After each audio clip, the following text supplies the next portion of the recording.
Easily offended? The Al Travis Show is not for you. The Al Travis Show. All sides are welcome. Let's take another look at all things binge-worthy. Once again, Mr. Binge is going to tell us what we should binge watch when we have the time. You can catch him here on the Al Travis Show and on Binge-worthy TV on Facebook. I love having Mr. Binge on the program. Lewis, thank you for coming out of the basement long enough to do this with us.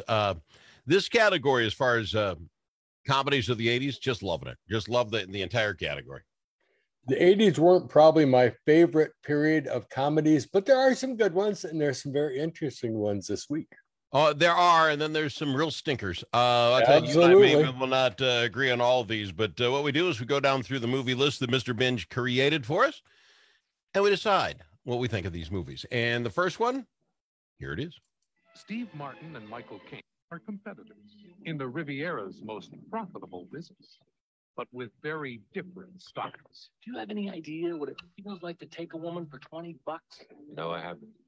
I'm afraid it's a little out of my class. Can two con men survive in a town really made for one? Really? We find a woman, set a price, and the first man to extract the correct amount from her wins. Wish me luck. Let the Steve Martin and Dirty Rotten Scoundrels.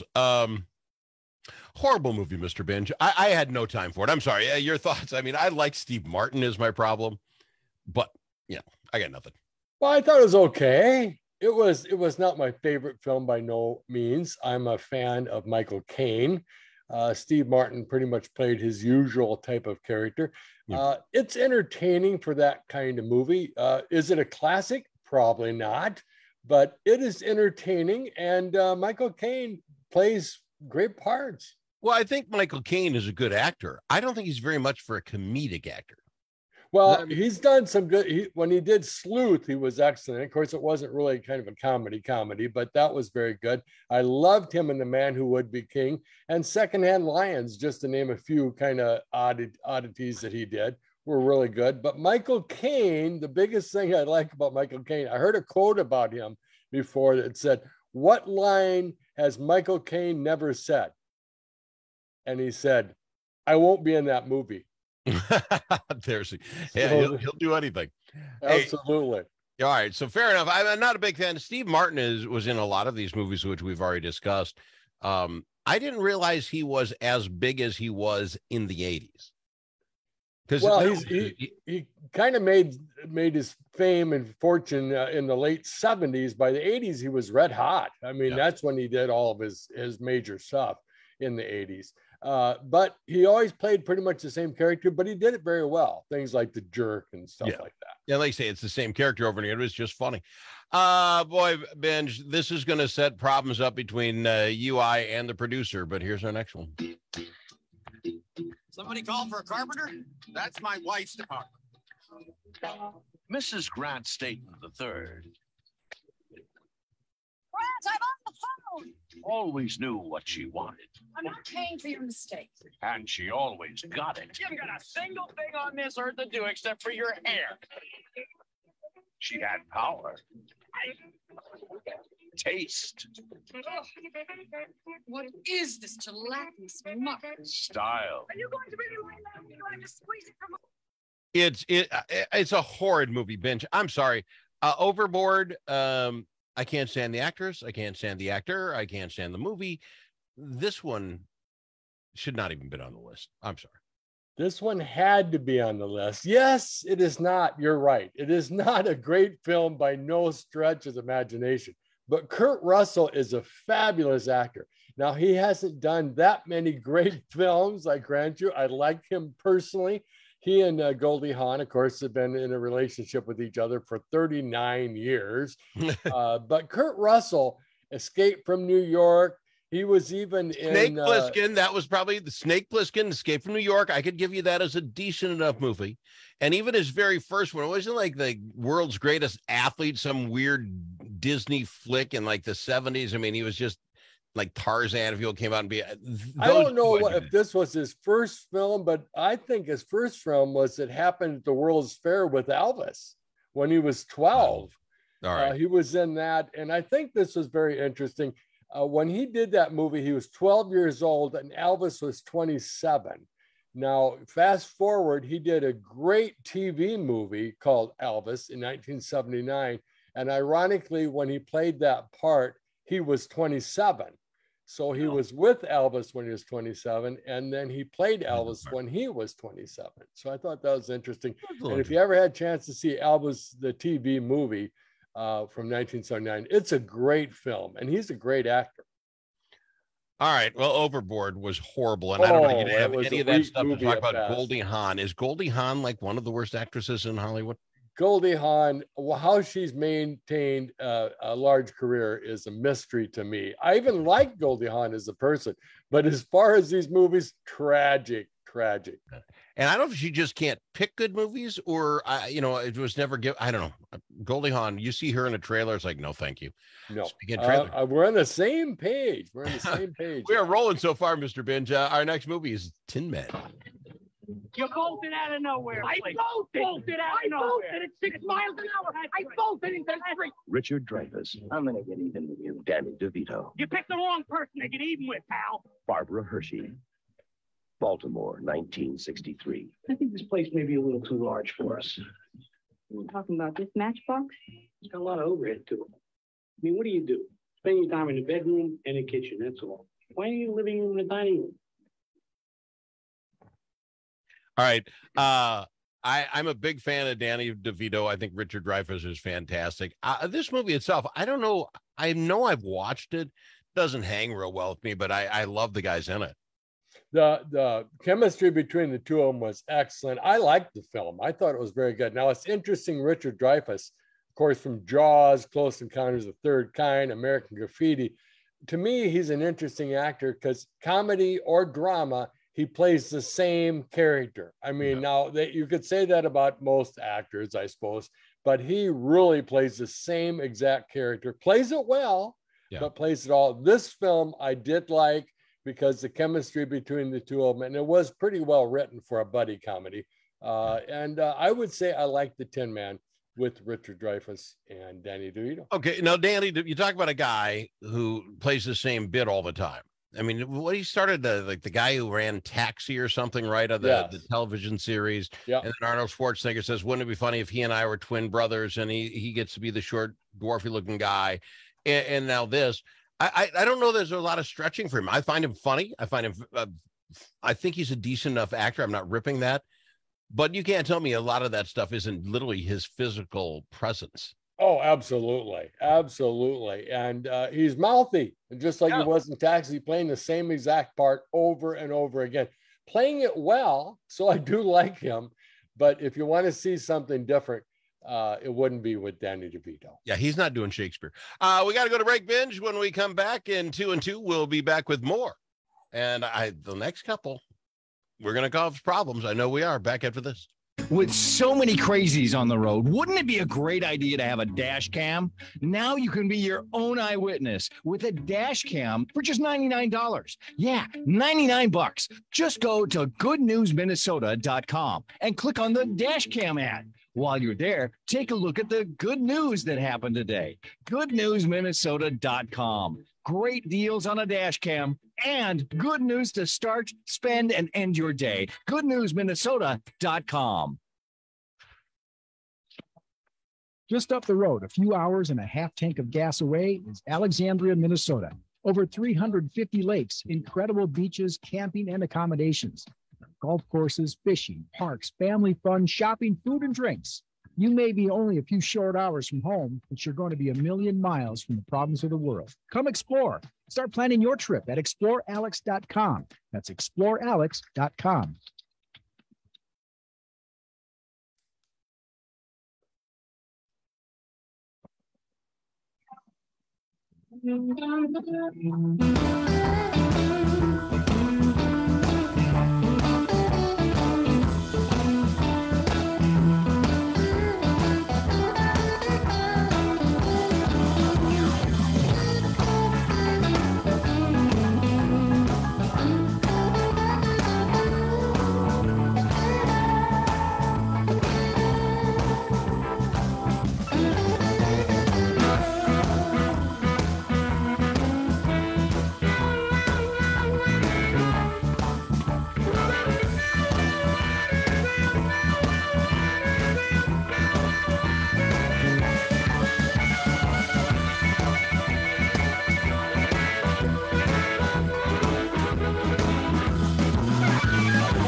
Are you kidding me? You know that comment you said to the radio? The thing that we got wrong? Clearly, Brussels sprouts are the worst vegetable. Call us and let the world know your thoughts. 855-257-7469. That's 855-AL's show. I'll tell you, Mr. Binge is here, and he's got a list of the comedies of the 80s. The next three will run the gamut for us, I guarantee you. Mr. Binge, I thank you for putting this together. Let's run through it, because I want to make sure we at least get to the greatest comedy of the 80s coming up. We'll do this. But first, this one, it's The Money Pit.